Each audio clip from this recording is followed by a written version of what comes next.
Hey YouTube, how you guys doing? My name is Kyle, you know me as Dragonmar, and welcome to a new video. Today guys, I am going to be teaching you how to defend and hold any site in Valorant with some very simple tips. With that being said though guys, thank you so much for all the support recently. I really do appreciate it, and remember, please hit that subscribe button if you do enjoy these videos. It means a lot to me, and I'm gonna keep making them. One thing I keep forgetting to mention, and I'm so sorry about this, is that I am gonna start doing VoD reviews on Twitch as just a way to do free VoD reviews / coaching for as many people as I can, since I don't want to accept money for it. So make sure you go follow that, twitch.tv/Dragonmar. If you want to submit a VoD for review, please join the Discord, and also follow me on Twitter, twitter.com/DragonmarGames. These are the best way to get VoDs to me. I would love to review them in the future. And with that being said, let's get started.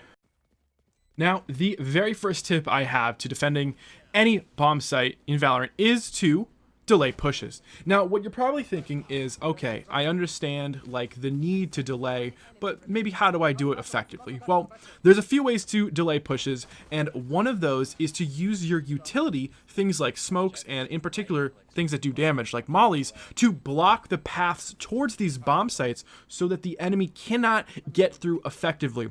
It's very often, even in high level games, a single molly can stop a team for up to 5 seconds because they don't want to run through it and take like 80 damage just to get through that molly. It's really important that you understand how important, I should say, time is in these situations. When you're being pushed, a 5 to 10 second delay is sometimes all it takes for your team to all be successfully rotated onto site to help assist you in stopping that push. Now, my second tip is to reposition once your location is compromised. So what this means is that once either your position has been given away, or you no longer can effectively challenge enemies from it, maybe you're smoked off, maybe you're mollied, something like that, it's really important that you understand how to reposition yourself. So there's two types of repositioning when you're trying to defend a bomb site. First, you can completely change your location. This is something that I would recommend in particular situations where you have enough time to relocate. So for example, if you were playing Heaven on, A site on Split, if you're up in Heaven, maybe playing Ramp, you could then relocate yourself over into Heaven so you're looking down as them as they run into the bomb site. However, if you're playing something like U-Haul on Bind, in that case, it might actually be better just to stay and wait out whatever that is to make sure the enemy doesn't take control of U-Haul. But what's important to remember is that in these situations where you can no longer challenge people from that position where you're supposed to be defending from, sometimes the best thing you could do is move yourself somewhere else and then take fights from there, because the enemy is not going to expect it. They're going to expect you to come from the same spot. Now, tip number 3 is to play complementary angles with your teammates. So essentially what I'm trying to get at here, and I've touched on this quite a bit, is that you don't want to hold the same angle from the same spot as your teammate. It's fine if you're both holding the same spot, it just can't be from the same location. So what I mean from this is essentially what you're trying to do in any situation, and this is a great way to check, is you're trying to make a crossfire. You're trying to make it so that if an enemy does come out of a position, you're able to shoot them, and so is your teammate at the exact same time. That is when you have a very good hold going on defense, because it makes it extremely difficult for the enemy to not only just take control, but also to even get one kill. If they do get a kill, it's going to be an easy trade either way. But the whole point here is you're trying to complement what your teammate is playing by playing something that helps them, not playing in the exact same spot. Now, tip number 4 is to rotate responsibly. And what this means is that you are going to need numbers in certain situations to defend a bomb site. That's just how it is. You know, you normally, or hopefully the attacking team is going to push the site with only 2 people on it. It's going to be tough sometimes. So to get numbers in the site, you have to do something called rotating. Rotating is obviously when you move players from one bomb site to the other. That's a rotation. But what's very important with rotations is to make sure you're doing 2 things. First, you're going off of a call for a rotate, and 2, you're never rotating off of just seeing or hearing, gunfire or just one enemy on the map. What's really important is you don't do something called over-rotating. Over-rotating is when you overcommit to a bomb site through a rotate, and essentially you just leave the other bomb site open, the enemy team rotates back to the other bomb site, and they get an easy plant. This happens a ton. So what's really important is you play off your teammates' calls. Let the people on site ask for your help, or if they're not talking, check the minimap. If you see about 3 or so enemies, that's always time for when you can rotate. I don't think anyone will ever sort of discredit you for that, but it's really important that you keep in mind, you know, hey, they might be fighting one person. That doesn't mean you have to rotate. Let them call for help. Tip number 5 is to engage enemies when they are most exposed. So you are going to need to figure out the layouts of these bomb sites and sort of visualize that in your head, because what's super important, especially at higher levels, is that when you start hearing those footsteps, when you hear that stampede of enemies pushing towards your site, you need to know when to peek, okay? And when you peek, you guessed it, you want that enemy to be at the most exposed part of that entire process of getting onto the site. When I say exposed, it kind of means 2 things. 1, out in the open, so not obstructed by any objects, but 2, also in a position where they are probably checking multiple angles. So for example, if someone's pushing onto bind on a site from a short, if I peek from U-Haul, that's kind of just like a one-dimensional peek. However, there are multiple spots where an enemy would probably be looking if I do peek from U-Haul.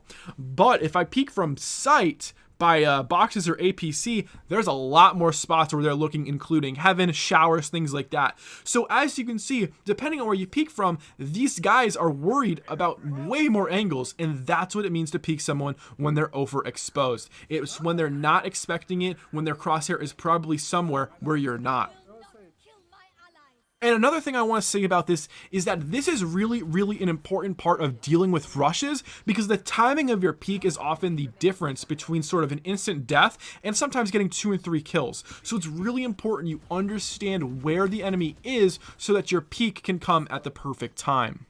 Now, tip number 6 is to respect eco rounds.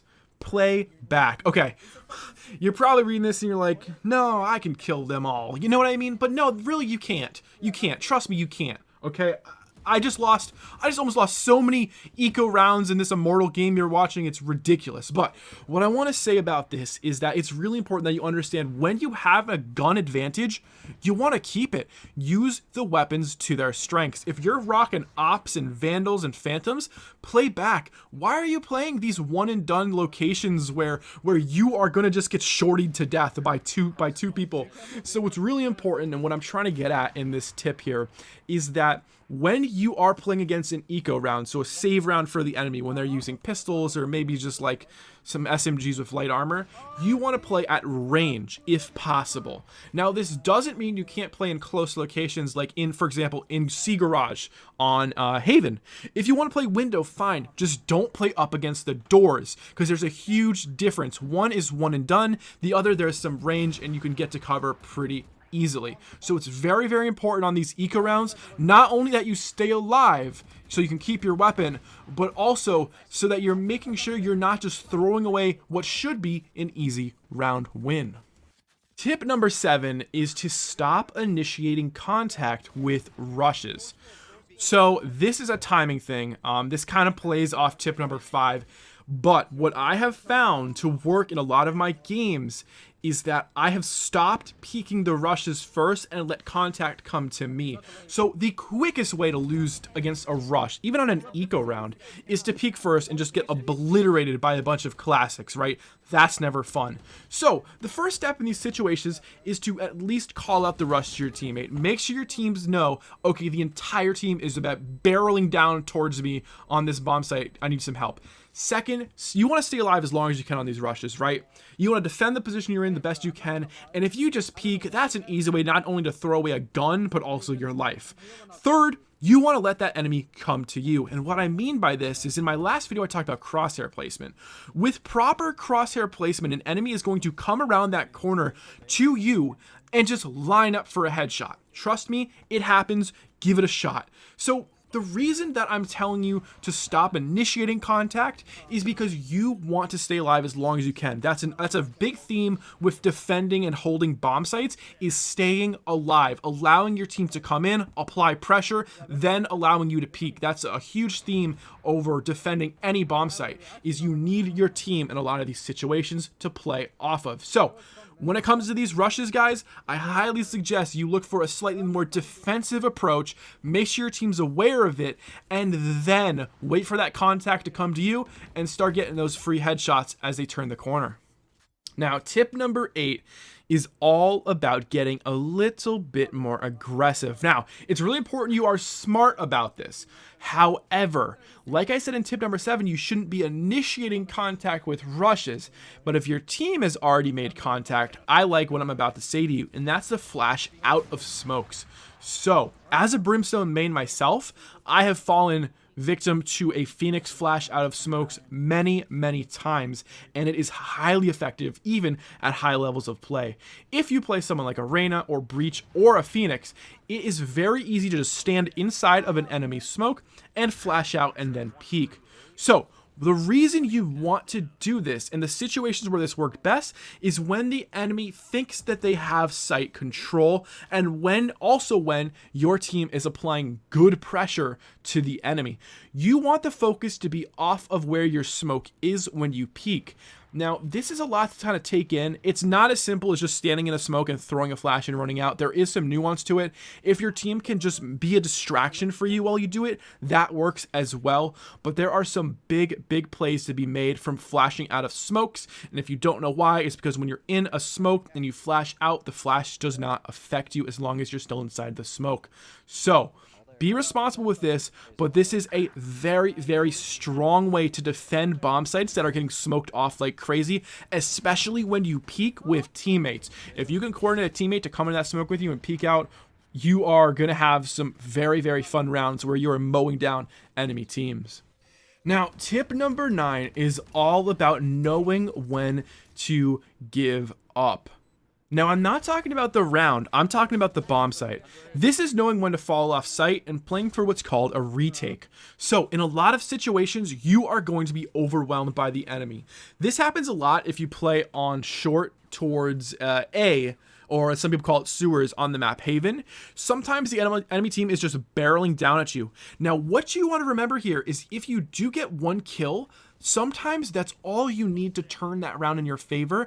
At that point, it's totally fine to just run all the way back up, stay alive, and if you're soloing, just get off of sight.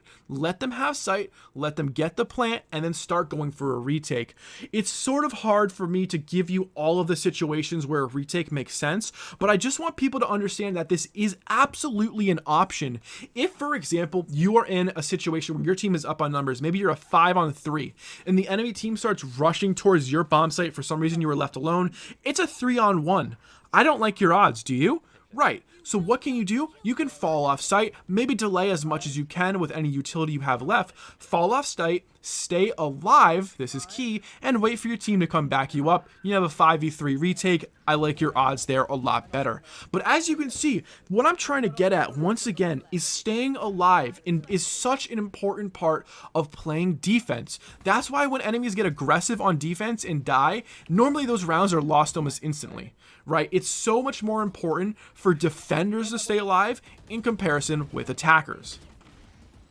And finally, guys, tip number 10 is about playing time to win rounds. So this is something we've talked about before, so I'll just go over it briefly. Playing time refers to using whatever time is left in that time bank to your advantage to allow you to win the round without killing the enemies. So when it comes to playing defense, playing time is massive. This is such an important part of high level play. You're going to see this at least once or twice every single game that you're in. You have to play time. And a lot of the times this comes down to someone just understanding that they are going to win this round as long as they don't peak, as long as they don't get too aggressive. So in a lot of situations, make sure you're looking up at that time bank. If there's only 10 seconds left, those are sometimes the best situations to start blowing that utility like mollies on site, making sure the enemy team has nowhere to plant and no time to plant. After you prevent that plant, just run away. There's no reason to stay. Don't give them any opportunity to win the round. Prevent the plants, play time, and win a lot more rounds. And guys, that is going to do it for the video. I hope you enjoyed. If you did, make sure to hit that subscribe button. The support has been unbelievable lately, and I really, really do appreciate it. So thank you so much for watching, and I hope to see you again soon. Take it easy, and peace.